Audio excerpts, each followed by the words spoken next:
So I'll take, it's already on an alpha lock orange, or on the orange layer, so I'll just take some contrast. And this is where I change up my brush. So I'm going to use Dave Shade 9. This is one of my favorite brushes. I use this all the time. And then from there, because I'm on the alpha lock, I could actually notice how when I use the marker or the brush, it doesn't actually do anything. But when I'm on the orange, you can see, since it's alpha locked, you can see it changing its color, right? And if you could also erase the alpha lock the same way that you applied it, and it'll only affect what's locked. So let's say I just quickly color that, right? And that's already looking kind of cool. And then I'll even take a darker shade and go back over it one more time to kind of get some contrast. And as you can tell, this is looking pretty cool already. So I just keep it moving. We'll move on to the next shade. We'll go to we'll alpha lock these.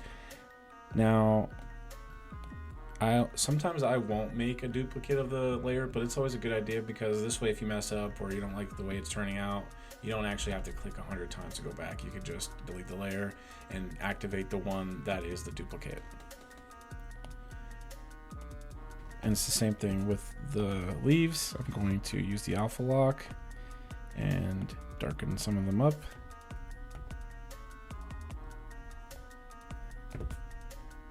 Bring the color down a little bit. And as you notice, it's changing only the purple, the deep purple in the leaves, right? But if you want to change it all together, you want a completely different color, you can do that too, and the alpha lock allows. So look, how cool is that? And if you really want to get crafty with it, you can add light sources and add your contrast right there. So it's pretty cool.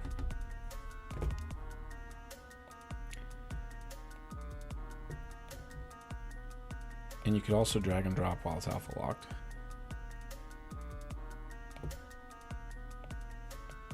So let's get back to it.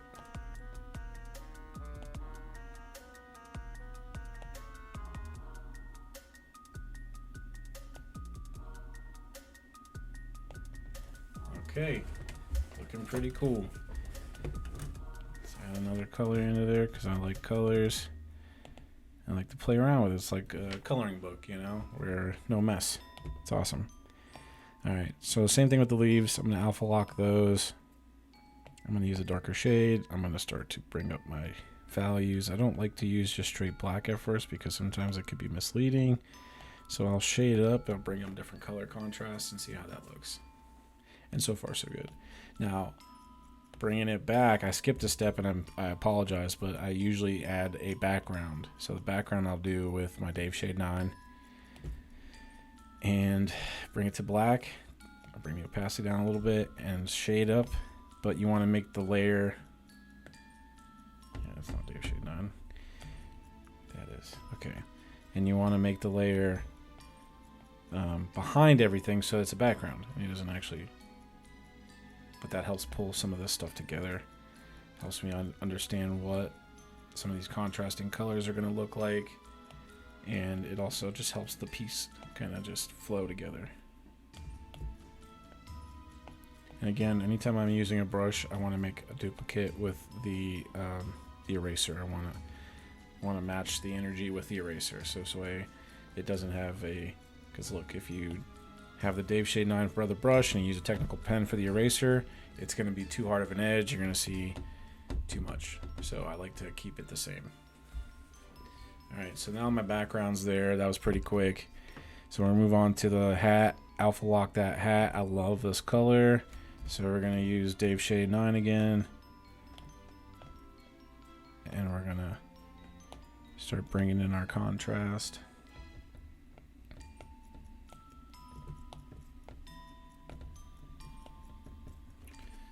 Alright, so now that is colored. I mean, I'm going to go back into some of these here. Alpha lock that.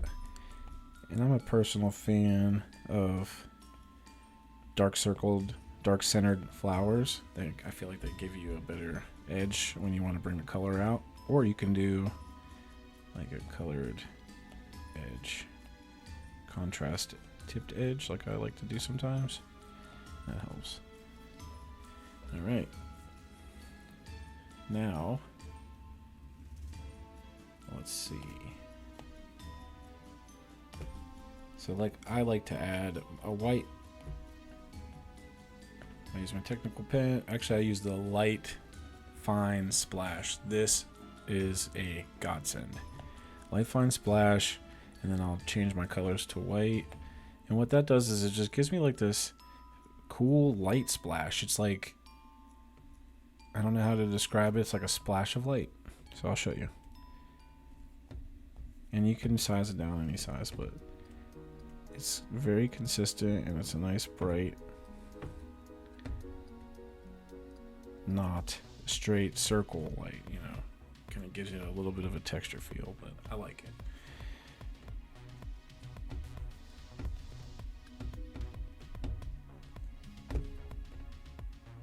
And then, so after I got some details in there, as you see, I'll take another layer. Oop, I added that detail, those white details, to this black layer on accident. I don't like to do that, so I won't. I'm going to take that out by erasing those on the layer. And as you can tell, it goes right away.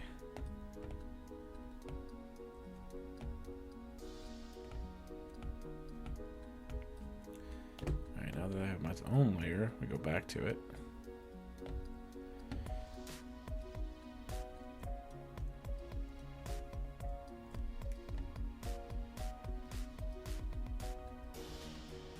Okay, so this thing's looking pretty cool already. I mean, so far so good.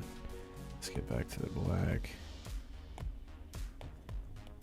I think I erased some of that black on accident, so I'm gonna go back into that.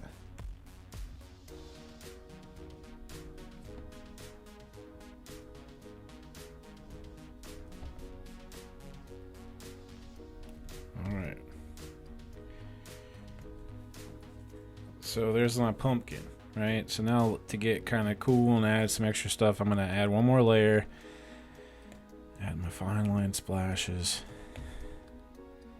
And actually I'm gonna go with a technical pen this time. I'm gonna bring it down, the size down, and then I'm gonna add these white highlight lines, basically to see some variations and break up in some of this monotony of the color.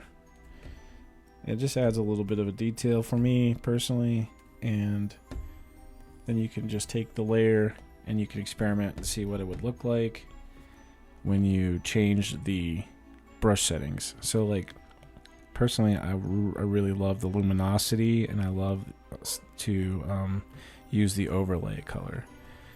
And when I use overlay, it actually changes the colors to an overlaid contrasted color, and it's awesome.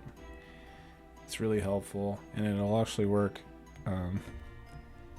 with any of these colors. So like if I'm over the orange, it'll overlay the orange. If I get into the darker browns or the darker reds, it'll overlay into that. And that's really helpful when you're wanting to do something like this, like where you just want subtle details in there, where you're not trying to go crazy white highlights, but you want to be able to still give it this effect that it's accentuating parts of this design without actually bringing too much attention with a white highlight. And it's really, really helpful.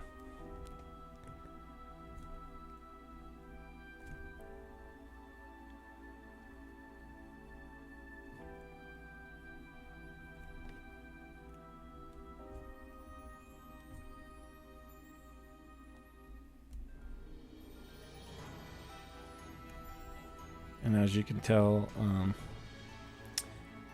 I mean, it's starting to look cool. It's starting to take its own shape. So, depending on the artist, some people would just call it a day here, because this is a color study. So we're not really trying. Like I said, we're not trying to make fine art. We're just trying to see what these colors will look like, complementary to each other, or if the client's going to vibe with the color patterns. So As you can tell, it's pretty much already done. There's not really much I really wanted to do with this, but I wanted just to kind of show you the layers, how quick they could be done, and as long as you understand the steps, you can create, I mean, anything. And you can even do animation. So check this out. This is pretty cool. I'm not going to show you any animation or anything, but for those that don't know, you can do the time lapse replay, and it'll show you exactly the whole process front to back. And you can even export it into 30-second clips and use that as content. That's what I've been doing. So there's the whole design process front to back. I hope this was helpful for you, and I hope that you guys found some value here.